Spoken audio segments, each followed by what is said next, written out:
నమస్తే welcome to special drive నేను Padma Jubilee hills ఉప ఎన్నికల వేడిలో మరోసారి మాగంటి కుటుంబం చుట్టూ రాజకీయ తుఫాను తిరుగుతోంది దివంగత మాజీ ఎమ్మెల్యే మాగంటి గోపీనాథ్ మృతిపై ఆయన తల్లి మహానంద కుమారి చేసిన వ్యాఖ్యలు రాజకీయ వర్గాల్లో ప్రకంపనలు రేపుతున్నాయి నా కొడుకు మరణానికి కేటీఆర్ సమాధానం చెప్పాలి ఈ మాటే తెలంగాణ రాజకీయాల్లో కొత్త చర్చకు తెరలేపింది గోపీనాథ్ చికిత్స సమయంలో కుటుంబ సభ్యులను దూరంగా ఉంచారనే ఆమె ఆరోపణలు ఆసుపత్రి గోడల మధ్య దాగి ఉన్న రహస్యాలపై ప్రశ్నార్థకాలను లేవనెత్తాయి ఒక తల్లి కన్నీటి వేదన వెనక నిజంగా ఏముంది రాజకీయ హస్తం ఉందా లేక కుటుంబ అంతర్గత విభేదాలే ఈ మంటను రాజేశాయా ఇప్పుడు అందరి దృష్టి కేటీఆర్ వైపే తిరిగింది మరి కేటీఆర్ సమాధానం ఏంటి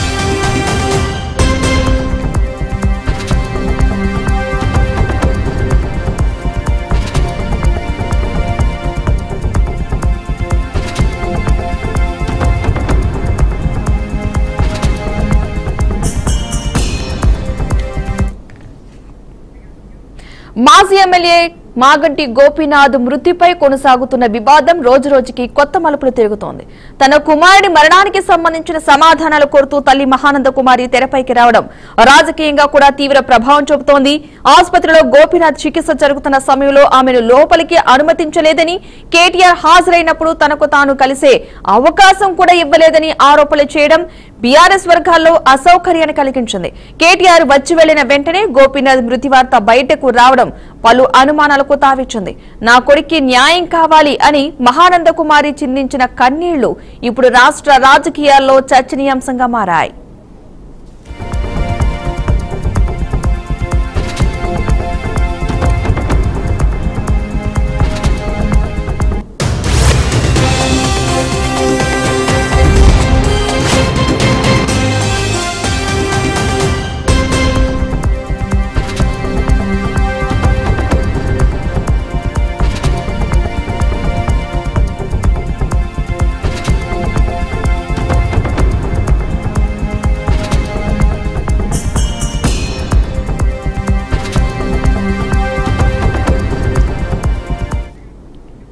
ఇక మరోవైపు గోపీనాథ్ కుటుంబం అంతర్గత వివాదం కూడా బయటకు లాగబడుతోంది జూబ్లీహిల్స్ బీఆర్ఎస్ అభ్యర్థిగా పోటీ చేస్తున్న మాగంటి సునీతకు ఫ్యామిలీ మెంబర్ సర్టిఫికేట్ జారీ చేయడంపై గోపీనాథ్ మొదటి భార్య మాలినీదేవి తీవ్ర అభ్యంతరం వ్యక్తం చేయడం కొత్త సవాళ్లు తెచ్చింది విచారణకు తల్లి మహానంద కుమారి మొదటి భార్య మాలినీదేవి కుమారుడు తారక ప్రద్యుమ్న్ హాజరై ఆ కుటుంబంలోని లోతైన విభేదాలను బహిర్గతం చేశారు తారక ప్రద్యుమ్న్ చేసిన వ్యాఖ్యలు నా తండ్రి తల్లితో మంచి రిలేషన్ ఉంది మాకు కాంగ్రెస్ తో సంబంధం లేదు కానీ పొలిటికల్ ప్రెషర్ వల్ల నిజాలు బయటకు రావడం లేదు ఒక కుటుంబం అంతర్గత పోరాటం ఇప్పుడు రాజకీయ కసితో కలిసి రాష్ట్ర రాజకీయాలను కుదిపేస్తోందని అంటున్నారు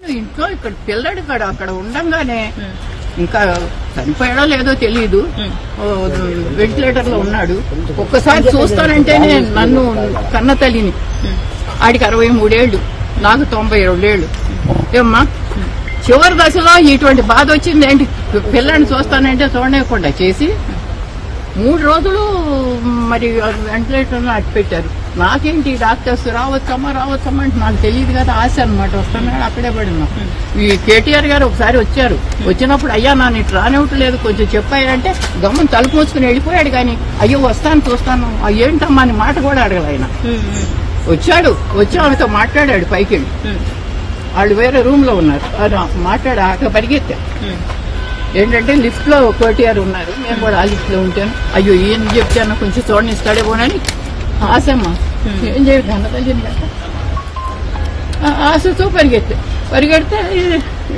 ఆగమ్మా లోపలికి వెళ్ళి వస్తాను లోపలికి వెళ్ళి ఇంకో దారి నుంచి వెళ్తున్నాడని అసలు విషయం చెబుతామని గౌరవ పరిగెత్తే గమనం తలుపు మూసేసుకున్నాడు అయ్యో ఒక్క మాట అయ్యా బాబు ఒక్క మాట అయ్యా వచ్చారు. మరి ఆయన వచ్చే వరకు ఈ చనిపోయిన బాడీని ఎందుకు కట్టి పెట్టారా అన్నది ఆయనకి తెలియదు. ఆయన వచ్చిన తర్వాత ఎందుకు డిక్లేర్ చేశారా అని ఆయనకి తెలియదు. నాకు తెలియదు కదా. ఈ కేటీఆర్ సమాధానం చెప్పాల్సిన విషయం. నేను ఇంట్లో ఇక్కడ పిల్లడు అక్కడ రైట్. ఇదే అంశానికి సంబంధించి మనతో మాట్లాడడానికి ఫోన్ లైన్ లో సిద్ధంగా ఉన్నారు కాంగ్రెస్ నేత చరణ్ కౌశిక్ యాదవ్. చరణ్ గారు నమస్తే అండి. నమస్తే మేడం. నమస్తే. ఓకే, ఇప్పుడు మాగంటి గోపీనాథ్ గారు వాళ్ళ అమ్మగారు మాట్లాడారు, కొన్ని వ్యాఖ్యలు చేయడం జరిగింది. మహానంద కుమారి గారు ఈ కేటీఆర్ ఆ రోజు నన్ను నా కొడుకుని చూడడానికి లోపలికి పంపించట్లేదని చెప్పినా సరే ఏమీ సమాధానం చెప్పలేదు, ఆయన బయటకు వచ్చిన తర్వాతే ఈ మరణ వార్తను అయితే ప్రకటించడం జరిగిందని చెప్పారు కదా. మరి ఈ వ్యాఖ్యలకు సంబంధించి మీరేం చెప్తారు? మీకేమనిపిస్తుంది? మీ అభిప్రాయం ఏంటి? దీని వెనకాల చాలా పెద్ద మిస్సి ఉండడం కనపడతా ఉంది. మాగంటి గోపీనాథ్ గారు మరణానికి సంబంధించి 3 రోజుల వరకు మాకేమి చెప్పలేదు. చనిపోయిండా బతుకుండా మమ్మల్ని గెలవనీయలేదు, మమ్మల్ని పోనీయలేదు. ఇంకా ఏకంగా సెక్యూరిటీ వాళ్ళకు ఇన్స్ట్రక్షన్స్ ఇచ్చారని చెప్పేసి వాళ్ళు కూడా ఒక లెటర్ రిలీజ్ చేశారు. అంటే ఏదైతే ఏషియన్ ఇన్స్టిట్యూట్ ఆఫ్ గ్యాస్ ఉందో ఏఐకి సంబంధించి ఆ సెక్యూరిటీ వాళ్ళకి సంబంధించి ఎవరిని కలవలేదు, ఫలానా వాళ్ళు మాత్రమే కలుస్తారు, మిగతా వాళ్ళు పోనీయదు అని చెప్పి చాలా స్ట్రిక్ట్ గా ఇన్స్ట్రక్షన్ ఇచ్చినట్టుగా సెక్యూరిటీ వాళ్ళు కూడా ఒక లెటర్ బయటకు రిలీజ్ చేశారు. అంటే ఒక తల్లికి ఒక కొడుకును చూసుకునే భాగ్యం కూడా కేటీఆర్ గారి రూపంలో మాకు లభించలేదని చెప్పి తల్లి రోదన నిన్న చాలా స్పష్టంగా అర్థమైపోయింది. అదే కాకుండా ఫ్యామిలీ సర్టిఫికేట్ సంబంధించి కూడా ఏకంగా మొదటి భార్యకు సంబంధించినటువంటి ఫ్యామిలీ డీటెయిల్స్ లేవని చెప్పి చాలా స్పష్టంగా తను మాట్లాడింది. అంటే ఇక్కడ చాలా స్పష్టంగా అర్థమైంది ఏంటంటే మరి గోపీనాథ్ గారు కేటీఆర్ గారికి బినామీగా ఉన్నాడా, లేదు వాళ్ళ ఇద్దరు వ్యాపార లావాదేవీల కోసం 3 రోజుల పాటు ఎవరిని కలవేది, ఇవన్నీ కూడా మిస్టరీగా ఉన్నాయి. ఇవన్నీ కూడా PRS పై సమాధానం చెప్పాలా. ఆ మరణం అసలు ఎట్లా జరిగింది, ఏ విధంగా జరిగింది, ఎందుకు వాళ్ళని కలవనీయకపోయే ఉంచారు, ఎందుకు చనిపోయిన విషయాన్ని ఎందుకు వాళ్ళ కుటుంబ సభ్యులు కూడా తెలియపరచలేదు, ఇవన్నీ కూడా PRS పై సమాధానం చెప్పాలా, కేటీఆర్ గారు సమాధానం చెప్పాలి. ఇప్పటికీ కేటీఆర్ గారు కలవకుల కవిత గారు సంబంధించిన చాలా ప్రశ్నలు మిగిలే ఉన్నాయి. ఇప్పుడు నిన్న గోపీనాథ్ గారి తల్లి మాట్లాడిన తర్వాత ఆ ప్రశ్నలకు కూడా చాలా సమాధానం మిగిలి ఉన్నాయి. కాబట్టి ఇవన్నిటి కూడా PRS పార్టీ జూబ్లీస్ ప్రజలకు సమాధానం చెప్పాల్సిన అవసరం ఉంది. ఖచ్చితంగా సమాధానం చెప్తే జూబ్లీస్ ప్రజలు PRS పార్టీని విశ్వసిస్తారు. PRS పార్టీ పెద్ద ప్రచారం చేసుకుంటూ జూబ్లీస్ ప్రజలకు వాస్తవ విషయాలు తెలియపరచకుండా సెంటిమెంట్ రాజకీయం మాత్రం చేస్తా ఉన్నారు. మరి మొదటి భార్య గోపీనాథ్ గారి భార్య విడాకులు తీసుకునే చెప్తా ఉన్నారు. వారి సంబంధించిన కూతురు కోరుకున్నారు. ఫ్యామిలీలు డీటెయిల్స్ అవి వివరాలు లేవు. తన గోపీనాథ్ గారి తల్లి 92 సంవత్సరాలు. అట్లాంటి తల్లి హాస్పిటల్ పోయి చాలా గంటల పాటు వెయిట్ చేసినా కూడా గోపీనాథ్ గారు కలవనీయలేదు. అంటే ఈ వెనక చాలా మిస్టరీ దాగి ఉంది. కాబట్టి అన్నిటి కూడా కేటీఆర్ గారు సమాధానం చెప్పాల్సిన అవసరం ఉంది. సమాధానం చెప్పకపోతే అది అసలు సహజ మరణమా, అసలు దీని వెనక ఏం జరిగింది, ఈ మరణం వెనుక అసలు సహజంగానే జరిగిందా, లేదు ఏదైనా వ్యాధి రూపంలో జరిగిపోయిందా, లేకపోతే ఇంకేమైనా జరిగిందని కూడా తెలంగాణ సమాజానికి కావచ్చు జూబ్లీస్ ప్రజలకు తెలియపరచాల్సిన అవసరం ఉంది. అదే కాకుండా గోపీనాథ్ గారు తల్లి అడిగింది కాబట్టి తల్లికి సమాధానం చెప్పాల్సిన బాధ్యత, ఆర్థిక లావాదేవీలు దీని వెనుక ఉన్నాయి. ఇవన్నీ కూడా చాలా ప్రశ్నలు మిగిలి. ఓకేనండి, మనతో పాటు జాయిన్ అవుతున్నారు BRS ఎమ్మెల్యే బొల్లం మల్లయ్య యాదవ్ గారు. నమస్తే అండి. నమస్కారం. ఓకే, ఇప్పుడు మాగంటి గోపీనాథ్ వాళ్ళ అమ్మగారు మహానంద కుమారి గారు చేసిన వ్యాఖ్యలు, అంటే ఆ రోజు హాస్పిటల్లో నా కొడుకుని చూడడానికి వెళ్తే అప్పుడు ఎవరు పంపించట్లేదని కేటీఆర్ వచ్చినప్పుడు కూడా అడిగాను, ఆయన కూడా ఏం సమాధానం చెప్పకుండా వెళ్ళిపోయారని చెప్పేసి కొన్ని ఆరోపణలు చేశారు. మీరు ఆల్రెడీ విజువల్ విన్నారు ఆమె మాట్లాడిన మాటలు. సో ఈ మాటలకి సంబంధించి మీరేం చెప్తారు? అక్కడ ఏం జరిగిందంటే ఇది ఒక రాజకీయ కోణంలో కూడా వెళ్తుంది కాబట్టి. వారు చచ్చిపోయే నాటికి ఒక శాసనసభ్యుడు హోదాలో ఉన్నారు గోపీనాథ్ గారు. బాధ్యత కలిగిన ప్రభుత్వం అయితే నిజంగా ఆ కుటుంబానికి న్యాయమే చేయాలనుకుంటే అటువంటి ధర్మ సందేహాలే ఉంటే వెంటనే చర్యలు చేపట్టచ్చు, విచారణ చేపట్టచ్చు. ఒక శాసనసభ్యుడు చచ్చిపోయినప్పుడు ఆ కుటుంబం ఎక్కడుందో కూడా వీళ్ళకి తెలియదు. కనీసం ఆ రోజు పరామర్శించడానికి వాళ్ళకి అవకాశం లేదు. కానీ ఈ రోజు ఎన్నికలు వచ్చినాయి కాబట్టి ఎన్నికలలో వాళ్ళ పక్కం గడిపోవడానికి దిగజారుడు రాజకీయాలు చేయడం అనేది మంచిదిగా. ఈ రోజు గెలవాలనుకుంటే ఓడిపోతామనే భయంతో ఇటువంటి కుటుంబ సభ్యులకి మరి మామూలుగా ఏం చెప్తున్నారో ఏంటో తెలియదు. ఇటువంటి వాళ్ళ కుటుంబాన్ని బయటపెట్టి నడిపి రోడ్డు పాలు చేసే ప్రయత్నం కాంగ్రెస్ చేస్తా ఉంది. కుటుంబాన్ని వాళ్ళ అవసరాల కోసం వాడుకునే ప్రయత్నం చేస్తా ఉంది. బంగారు భవిష్యత్తు ఉన్న ఆ పిల్లల్ని రోడ్డు పాలు చేసే ప్రయత్నం చేస్తా ఉంది ప్రభుత్వం. మరి ఎన్నికలలో గెలవడం కోసం ఇటువంటి దిగజారుడు రాజకీయాలు అవసరం లేదనేది నా వాదన. ఏమంటున్నాం, నిజంగా ఒకవేళ మీకు ఆ అనుమానం ఉంటే ఆ కుటుంబం ఎవరైనా వచ్చి మిమ్మల్ని అడుగు ఉంటే ఆ రోజు విచారణ చేపట్టేది ఉండే. పోలీసు ఉంది, యంత్రాంగం ఉంది, చట్టపరమైన చర్యలు తీసుకోవచ్చు, మీ అనుమానాలను నివృత్తి చేసుకోవచ్చు, ఆ కుటుంబానికి న్యాయం చేయొచ్చు. ఆ కుటుంబంలో అంతర్గతంగా ఏ రకమైన కలహాలు ఉన్నాయి అనేది వాళ్ళే చెప్తా ఉన్నారు, చెప్పకనే చెప్తా ఉన్నారు.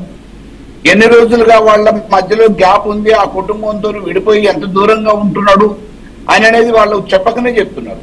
ఇటువంటి విషయాలలో కుటుంబం నుంచి దూరమై మరి వారు అనుకున్న దగ్గర సునీతమ్మ దగ్గర ఉంటూ వాళ్ళు వివాహ జీవితాన్ని గడుపుతున్నప్పుడు వారికి ఏదైనా అనారోగ్య సమస్యలు వస్తే ఒక శ్రీమతిగా, భార్యగా, కుటుంబ సభ్యురాలుగా వారు టేక్ కేర్ చేసేది. దాని మీద మీకు ఏమైనా అనుమానాలు ఉంటే తల్లి కానీ, అన్నదమ్ములకు కానీ, ఇతరత్ర ఏ అనుమానాలు ఉన్నా వెంటనే ప్రభుత్వ పరంగా జోక్యం చేసుకొని ఆ రోజు విచారణ చేపట్టి దానికి సంబంధించిన నిందితులు ఉంటే వాళ్ళని రద్దు చేసి, నిజంగా మీకు బాడీ మీద కూడా ఏమైనా అనుమానాలు ఉంటే అప్పుడే పోస్ట్ మార్టం చేసి, ఎందుకంటే వరకు శాసనసభ్యుడు, మీరు ప్రభుత్వంలో ఉన్నారు, ఒక హోదాలో ఉన్నారు, రాజ్యాంగపరమైన పదవిలో ఉన్నారు. ఆ రోజు ఎప్పుడు కూడా ఆ కుటుంబం గురించి కూడా గుర్తు రాలేదు మీకు. ఎంతసేపు ఎన్నికలు అని చెప్పేసి చచ్చిపోయిన 6 నెలలకి ఈ రోజు ఎన్నికల సందర్భాన్ని పురస్కరించుకొని కుటుంబాన్ని కూడా రోడ్డు మీదకి తీసుకొచ్చి మీ అవసరాలకు వాడుకుంటున్నారంటే ఇంత దిగజారుడు రాజకీయాలు ఈ రాష్ట్రంలో కేవలం రేవంత్ రెడ్డి సర్కారులోనే ఉపడుతుంది. రేవంత్ రెడ్డి మాత్రమే చేస్తా ఉన్నాడు. కానీ ఇది మంచిది కాదు. కేవలం మీ ఎన్నికల లబ్ధి కోసమో, రాజకీయ లబ్ధి కోసమో కుటుంబాన్ని కూడా బజారు పాలు చేయాలనే ప్రయత్నం చేయటం ఈ రోజు 2 రోజులు మీరు వాడుకొని వదిలిపెడతారేమో స్టేట్మెంట్ల కోసం. ఆ తర్వాత మరి ఆ తల్లి భవిష్యత్తు ఏంటి మీరు పట్టించుకుంటారా? మళ్ళీ ఏదైనా మళ్ళీ ఆ కుటుంబమే కదా పట్టించుకోవాలా? మీకు కేవలం రాజకీయ పబ్బం గడుపుకోవడం కోసం, ఈ ఎన్నికలలో గెలవడం కోసం, ఎదుటోళ్ల మీద బురద చల్లడం కోసం ఇటువంటి ప్రయత్నాలు చేయటం అనేది ప్రజాస్వామ్యంలో మంచిది కాదన్న విషయాన్ని రేవంత్ రెడ్డి గారు గుర్తుపెట్టుకుంటే బాగుంటుంది, కాంగ్రెస్ పార్టీ గుర్తుపెట్టుకుంటే బాగుంటుంది. ఓకే, అదే విధంగా అంటే ఆమె వ్యాఖ్యలు వెనక ఎవరో ఉన్నారనేదే మీ అనుమానం? అంటే తను చెప్పింది ఏంటంటే ఒక కేటీఆర్ బహిరంగంగా కాంగ్రెస్ రేవంత్ రెడ్డి, ఇంక వేరే ఎవరూ లేరు. మేము బహిరంగంగానే చెప్తున్నాం, రేవంత్ రెడ్డి గారు రంగంలో దిగి కావాలని చెప్పేసి ఎన్నికలలో ఓడిపోతామనే భయంతో అధికార పీఠాన్ని నిలబెట్టుకోవటం కోసం, ఆ పదవిని కాపాడుకోవటం కోసం కుటుంబాన్ని చిన్నాభిన్నం చేసే ప్రయత్నంలో ఈ రోజు బురద జల్లే ప్రయత్నం చేసి వాళ్ళతోనే అప్పండాలు వేపించే ప్రయత్నం చేస్తా ఉన్నాడు. ఇది మంచిది కాదు, శ్రేయస్కరం కూడా కాదు. ఓకే ఓకే చరణ్ గారు మీరు చెప్పండి. చూడండి, మీరు కావాలని అంటే కాంగ్రెస్ కావాలని ఇలా బురద జల్లే ప్రయత్నం చేస్తున్నారు, ఆమెతో కావాలని మాట్లాడించారని చెప్పేసి మన మాజీ ఎమ్మెల్యే మల్లయ్య యాదవ్ గారు అంటున్నారు. మరి మీరు దానికి సంబంధించి మీరేం చెప్తారు చరణ్ గారు? మేడం, మాగడి గోపినాథ్ గారి మీద టిఆర్ఎస్ పై నిజంగానే గౌరవం ఉంటే కేసీఆర్ గారు అసెంబ్లీలో మాగడి గోపినాథ్ గారి గురించి డిస్కషన్ జరుగుతా ఉన్నప్పుడు వారి సంతాపాన్ని సంబంధించి తీర్మానం సంబంధించి మరి ఎందుకు ఆ రోజు టీఆర్ఎస్ పార్టీ సభ్యులు కేసీఆర్ గారు రాలేదు? ఒక ప్రధాన ప్రతిపక్ష నేత వారి పార్టీకి సంబంధించినటువంటి ఎమ్మెల్యే చనిపోతే అసెంబ్లీ రాకుండా మీరు గౌరవం గురించి మాట్లాడుతున్నారంటే ఇంతకన్నా దిగజారుతనం ఇంకోటి ఉండదు. లేదంటే మీకు వారి రాజకీయం చేసే ఉద్దేశం కాంగ్రెస్ పార్టీ ఎప్పుడో చేసినాం. మేము రాజకీయం చేసే ఉద్దేశం కాంగ్రెస్ పార్టీ లేదు. ఇప్పటికైనా ఆ మరణం వెనుక ఆ మిస్టరీకి సంబంధించినటువంటి విచారణ చేయాలంటే ఖచ్చితంగా ప్రభుత్వం లేఖ రాస్తే ప్రభుత్వం దాని మీద విచారణ చేయడం సిద్ధంగా ఉంటుంది. వాళ్ళ కుటుంబ సభ్యులకు సంబంధించిన వ్యవహారంలో రాజకీయ జోక్యం ఉండదని చెప్పేసి కాంగ్రెస్ ప్రభుత్వం భావిస్తా ఉంది. మరణాల వెనుక రాజకీయం చేయొచ్చనే ఒక సదుద్దేశంతో మేము ముందుకు పోతా ఉన్నాం. గతంలో వాళ్ళ మరణాల గురించి ఏం మాట్లాడుతూ తెలంగాణ సమాజం గురించి కేటీఆర్ గారు మాట్లాడారు, పాలేరులో ఏం మాట్లాడారు రామరెడ్డి గారి కుటుంబం, వెంకరెడ్డి గారి కుటుంబం మీద, నారాయణ ఖేడ్ ఏం మాట్లాడి కిషన్ రెడ్డి గారి కుటుంబం మీద, అదే కాకుండా పీజీఆర్ గారు చనిపోయిన 2005లో ఏదైతే సమైక్య రాష్ట్రం ఉన్నటువంటి ఏదైతే చనిపోయిన కుటుంబాలకు ఖచ్చితంగా ఆ కుటుంబం నుంచి ఎమ్మెల్యేగా ఇనామా చేసే సంస్కృతి కూడా పులిస్తా పెట్టింది. మీరు మరణాల గురించి మాట్లాడుతున్నారు, మరణించిన కుటుంబ సభ్యుల గురించి గౌరవం కాంగ్రెస్ పార్టీ రాజకీయం చేస్తా మాట్లాడుతున్నారు. మీకు నైతికతే లేదు. పీజీఆర్ గారు తెలంగాణ కోసం పోరాడని ఆ కుటుంబ సభ్యులు గంటల పాటు కేసీఆర్ గారు కలవడానికి పోతే 2 గంటల పాటు బయట ఉంచి కేసీఆర్ గారు అన్నాడు పీజీఆర్ గారి మీద క్యాండిడేట్ పెట్టి ఎలక్షన్ మీరు నిర్వహించిన వాళ్ళు మీరు చావల గురించి మాట్లాడతారు. మీరు రాజకీయ కోణంలో కాంగ్రెస్ పార్టీ చేస్తామని చెప్పే ప్రయత్నం దయచేసి మానుకోవాలా. చావడానికి రాజకీయం చేసి పేరు ఎందుకంటే తెలంగాణ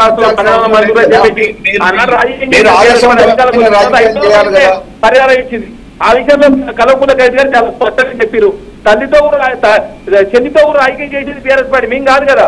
కల్వకుంట్ల కవిత గారు బయటకు వచ్చి ఏడుస్తుంది, అది మా ఆయన పోరు కూడా ట్యాపింగ్ చేసిందని చెప్పేసి కల్వకుంట్ల కవిత గారు మాట్లాడుతున్నారు. అంటే చెల్లికి న్యాయం చేయనట ఇక జూబ్లీస్ లో సునీతమ్మకు న్యాయం చేస్తామని చెప్తే ఎవరన్నా నమ్ముతారా? కాబట్టి తల్లికి అన్నం పెట్టడం పిన్నమ్మకు బంగారు కొనిస్తున్నట్టు టీఆర్ఎస్ పార్టీ వ్యవహారం ఉన్నది. రాజకీయం చావడమే చేసేది వాళ్ళు, అదే కదా సెంటిమెంట్ రాజకీయాలు చేస్తుంది వాళ్ళు. సెంటిమెంట్ రాజకీయాలు చేస్తే చాలా స్పష్టంగా ప్రజాస్వామ్యంగా మేము ముందుకు పోతా ఉన్నాం. అనవసరంగా బీఆర్ఎస్ పార్టీ చావడమే రాజకీయం చేసి మీరు కాంగ్రెస్ పార్టీ నిందిస్తే తెలంగాణ సమాజం హర్షించారు. నేనే మీకు చదువుతుంటే ప్రభుత్వం లేఖ రాయండి, ప్రభుత్వం దాని మీద విచారణ చేయడానికి సిద్ధంగా ఉంటుంది. ఓకే చెప్పండి మళ్ళీ యాదవ్ గారు. కుటుంబాలలో ఎవరి వ్యక్తిగతం వాళ్ళకు ఉంటుంది, ఎవరి అభిప్రాయాలు వాళ్ళకు ఉంటాయి. ఒక్క ఇంట్లోనే నలుగురు వేరు పార్టీలలో ఉన్న సందర్భాలు ఉన్నాయి. కాబట్టి ఈ రోజు కవిత గారు వారి ఇష్టానుసారంగా పోతే దానికి మామూలుగా దీనికి ముడిపెట్టే అవసరం ఏమున్నది? మీకు ఇటువంటి అన్నిటి కుటుంబంలో చిచ్చు పెట్టి పబ్బం గడుపుకునే రాజకీయాలు చేసే ఆనవాయితీ సాంప్రదాయం మీకు ఉందేమో కానీ మాకు అవసరం లేదు.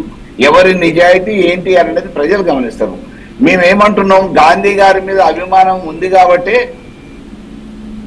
ఆ రోజు శవం దగ్గరికి పోవటం, అన్ని పర్యవేక్షించటం, దానికి సంబంధించిన ఒక కుటుంబ సభ్యుడిగా మా పార్టీకి సంబంధించిన వ్యక్తిగా మేము గోపీనాథ్ గారిని అన్ని రకాలుగా కూడా చూస్తాము. ఇప్పటి వరకు కూడా మా పార్టీ కూడా వారి శ్రీమతికి అవకాశం ఇచ్చింది, ఆ కుటుంబాన్ని హక్కును చేర్చుకున్నాం. కానీ మీకు నిజంగా చిత్తశుద్ధి ఉంటే, మీకు ఆ అనుమానమే ఉంటే, ఆ తల్లిదండ్రులే మీ దగ్గరకు వచ్చి ఉంటే మీరు దాని మీద విచారణ చేపట్టేది ఉండే, చర్చలు చేపట్టేది ఉండే, ఎవరు దాంట్లో మీ అనుమానాలన్నీ నివృత్తి చేసుకునేది ఉండే. ఆ కుటుంబానికి ఉన్న అనుమానాలు మీ దగ్గరికి ఎవరైనా అప్రోచ్ అయితే, ఈ రోజు పోటీ విషయంలో మాతో పోటీ పడలేక, తలపడలేక, ఓటమి భయం వెంటాడుతూ ఉంటే ఇంకా వేరే ప్రత్యామ్నాయం లేక కుటుంబంలో చుచ్చు పెట్టే ప్రయత్నం చేసి దాన్ని సమర్థించుకుంటే ఎట్లా? అంతకు ముందు ఎవరైనా ఇట్లనే అకాల మృత్యు చెందితే మేము ఎన్నికలలో పోటీ చేపించినామంటే మీరు ఈ రోజు ఆ సాంప్రదాయాన్ని కొనసాగించాల్సిన అవసరం లేదు. అది మీకు తప్పుగా అనిపిస్తే, మేము చేసిన ఒకవేళ తప్ప అనే భావన మీకుంటే మీరు దాన్ని ఎందుకు సాంప్రదాయాన్ని కొనసాగించాలి? మీరు ఇలా కొత్త సాంప్రదాయాన్ని మీరు అనుకునే ఆదర్శవంతమైన రాజకీయాలను చేయాలి కదా. దురదృష్టవశాత్తు ఆరోగ్య సమస్యలతో మరణం చెందిన దగ్గర మళ్ళీ పోటీ చేయాల్సిన అవసరం లేదు. మేము గౌరవిస్తాం, మాకు ఈ సమాజం మీద ప్రజాస్వామ్యం మీద గౌరవం ఉంది, విలువలు ఉన్నాయి, మా పార్టీకో సిద్ధాంతం ఉంది అని అనుకున్నప్పుడు శ్రీరామచంద్రుడు లెక్కనో సత్యహరిశ్చంద్రుడు లెక్కనో మీరు పోటీ పెట్టకుండా మేము వాళ్ళకి ఇస్తున్నామనంటే అయిపోయాయి. ఇవాళ పోటీ పెట్టి గెలవలేక దొడ్డిదారిన ఈ కుటుంబాన్ని చీల్చి ముక్కలు చేసి పబ్బం గడుపుకుందాం అనే ఆలోచన చేస్తున్న, దిగదాడు రాజకీయాలు చేస్తున్న మీరు మళ్ళా ఇంకొకళ్ళ మీద బురద కలిపి ఎట్లా? ఇది మంచి పద్ధతి కాదు. న్యాయ నిర్ణేతలు ప్రజలే, కానీ 6 నెలల నుంచి గుర్తురాలే మీకు. ఈ కుటుంబం ఏడుందో తెలియదు, వాళ్ళ గురించి పట్టించుకున్న దిక్కు లేదు. ఈ రోజు ఎన్నికలలో ఓడిపోతామనే భయంతో కుటుంబము అడ్డ దోలాడుకుంటూ పోయేసి వాళ్ళతోని వీళ్ళతోని రకరకాల ప్రయత్నాలు చేయటం అని అంటే ఇంతకంటే దిగజారుడు రాజకీయాలు ఇంకోటి ఉండవు. ఇది ప్రజలు గమనిస్తారు. ఓకే, ఇప్పుడు రీసెంట్ గా మల్లయ్య యాదవ్ గారు రీసెంట్ గా కావచ్చు, గతంలో కొన్ని రోజుల క్రితం కూడా మాగంటి గోపీనాథ్ గారి కుమారుడు కొన్ని వ్యాఖ్యలు చేశారు. తారక ప్రద్యుమ్ కూడా టికెట్ మా ఫ్యామిలీకి ఇవ్వకుండా సునీత గారికి ఎందుకు ఇవ్వడం అనేది చెప్పి కొన్ని వ్యాఖ్యలు చేశారు. ఇప్పుడు వాళ్ళ అమ్మగారేమో ఇలా నాకు కుమారుడు నా కొడుకు నాకు చూడనివ్వలేదు అంటూ చేస్తున్నారు. సో ఈ వ్యాఖ్యలు ఏమైనా ఇప్పుడు బీఆర్ఎస్ పార్టీ ఎన్నికలకు సంబంధించి ఉప ఎన్నికలకు సంబంధించి ఎఫెక్ట్ పడుతుంది అనుకుంటున్నారు మీకు? రాజకీయంగా ఎవరికి ఇవ్వాలనేది వాళ్ళ కుటుంబానికి, వారితో పాటు సహజీవనం చేస్తున్న సునీత గారిని మేము చూస్ చేసినాము. మీకేమన్నా వేరే ప్రాపర్టీస్ ఇష్యూస్ ఉంటే ఆ ప్రాపర్టీస్ ఇష్యూస్ మీరు శ్రీమతిగా కానీ ఆమె శ్రీమత కాదా అనే విషయాలు కోర్టు పరంగా న్యాయపరమైన అంశాలు ఆ కోర్టులో తెలుసుకోవాలి. మీకు ప్రాపర్టీస్ ఇష్యూస్, బట్ ఎన్నికలలో పోటీ చేయడానికి సునీత గారికి ఒక ఓటర్ గా నమోదు చేసుకుని ఉండి ఈ ప్రాంతానికి ఈ నగరానికి సంబంధించిన వాళ్ళు అయి ఉంటే ఇండియన్ అయి ఉంటే సరిపోతుంది. దానికి సంబంధించి ఒక రాజకీయ పార్టీగా మేము అవకాశం ఇచ్చినాం. మేము చేసిన గతంలో అభివృద్ధి ఏంటో మేము చెప్తా ఉన్నాం. రేపటి భవిష్యత్తులో ఈ పార్టీని నమ్ముకుంటే ఏం జరగకపోతుందో చెప్తా ఉన్నాం. కాంగ్రెస్ మాయమాటలతో, మోసపూరిత ప్రకటనలతోని అందరిలో వెతకటానికి అబద్ధాలు ఆడి అధికారంలోకి వచ్చిన ఈ పార్టీని నమ్ముతే ఇప్పటికే హైదరాబాద్ నగరవాసులకు అనేక రకమైన సమస్యలతో సతమతం అవుతా ఉన్నారు. బుల్డోజర్ వస్తుంది హైడ్రో పేరు మీద, ఇతరత్ర మామూలుగా తాగునీటి సమస్యతో బాధపడుతున్న వాళ్ళకి నీళ్లు ఇచ్చి ₹1 వసూలు చేయని ప్రభుత్వం మాది. ఈ రోజు నల్ల బిల్లులు ఆల్రెడీ ఇచ్చారు. ఎన్నికలు కాగానే మెడలు వంచి ముక్కు పిండి పైసలు వసూలు చేస్తారు. కాబట్టి ఇలా నల్ల నీళ్లకు కూడా కాలనీ వాసులు కూడా ట్యాంకర్ల మీద ఆధారపడే దురదృష్టకరమైన పరిస్థితి ఈ రోజు ఈ ప్రభుత్వంలో వచ్చింది. కాబట్టి ఇటువంటి పునరావృతం కాకుండా ఉండాలంటే 10 సంవత్సరాలు ఏ మంచినీటి కొరత లేకుండా, కరెంటు కొరత లేకుండా, ఇబ్బందులు లేకుండా ఈ హైదరాబాద్ శరవేగంగా అభివృద్ధి చెందిందో ఆ రోజులు మళ్ళీ పునరావృతం కావాలంటే కేసీఆర్ కి ఓటేయాలి. గతంలో మీరు ఏ రకంగా అయితే గోపీనాథ్ గారిని ముచ్చటగా 3సారి ఆశీర్వదించి అసెంబ్లీకి పంపించారో అదే రకంగా వారి మీద అభిమానంతో, నమ్మకంతో ఆ కుటుంబానికి సంబంధించిన వారి సాధారణ పత్ని వారికి అవకాశం ఇచ్చినా మీరు గెలిపియాలని చెప్పేసి మేము చెప్తున్నాం. మీకు నిజంగా చిత్తశుద్ధి ఉంటే, ప్రజాస్వామ్య గౌరవం ఉంటే, మీరు చేసిన అభివృద్ధి ఉంటే ప్రజలకు పోయి చెప్పండి, మీరు ఓట్లు ఇప్పించుకోండి. ప్రజలు విశ్వసిస్తే మీరు గెలుస్తారు. కానీ ఈ అడ్డదారులల్లా, దొడ్డిదారులల్లా చీకటి రాజకీయాలు చేయటం అనేది ఇది మంచిది కాదనే విషయాన్ని ఒకసారి గుర్తుపెట్టుకోవాలి.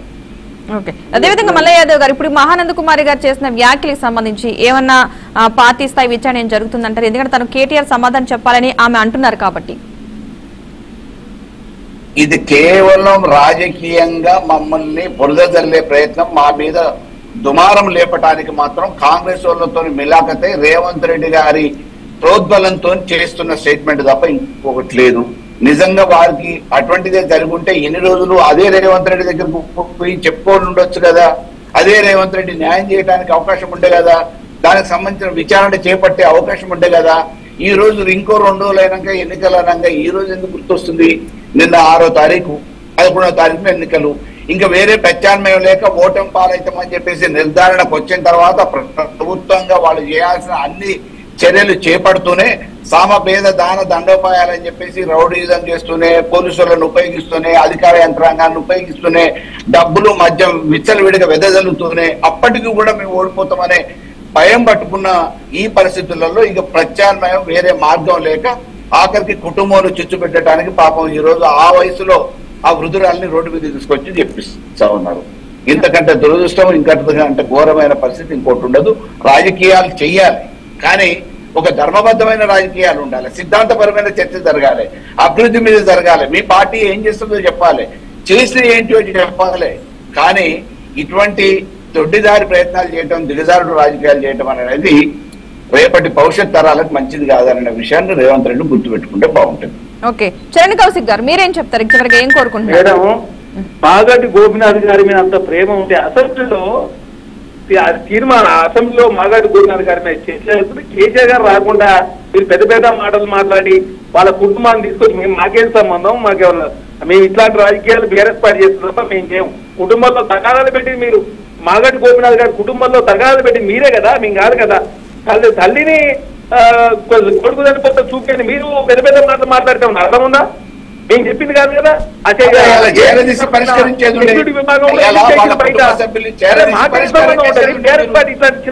చేసేది మీరు ఆస్తుల కోసం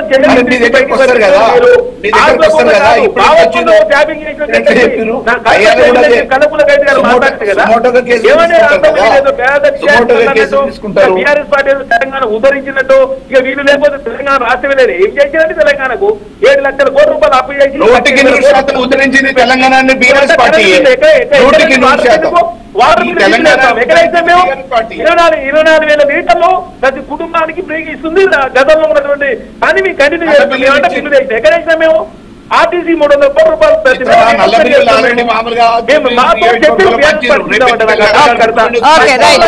చూపిస్తే మీరు ఏం తెలంగాణకి చూపిస్తే ఏం చేసినా చెప్తారు. సబ్జెక్ట్ లేక ఏకంగా కాంగ్రెస్ ప్రయత్నం బీఆర్ఎస్ పార్టీ చేస్తా ఉంది. మమ్మల్ని ఆదరించేయాల కారు గుర్తు మీదనే గెలిపించారు గోపీనాథ్ గారిని. రైట్ రైట్, థ్యాంక్ యూ అండి మల్లయ్య యాదవ్ గారు, అదేవిధంగా చరణ్ కౌశిక్ యాదవ్ గారు, థ్యాంక్ యూ సో మచ్ అండి డ్రైవ్ లో పాల్గొన్నందుకు.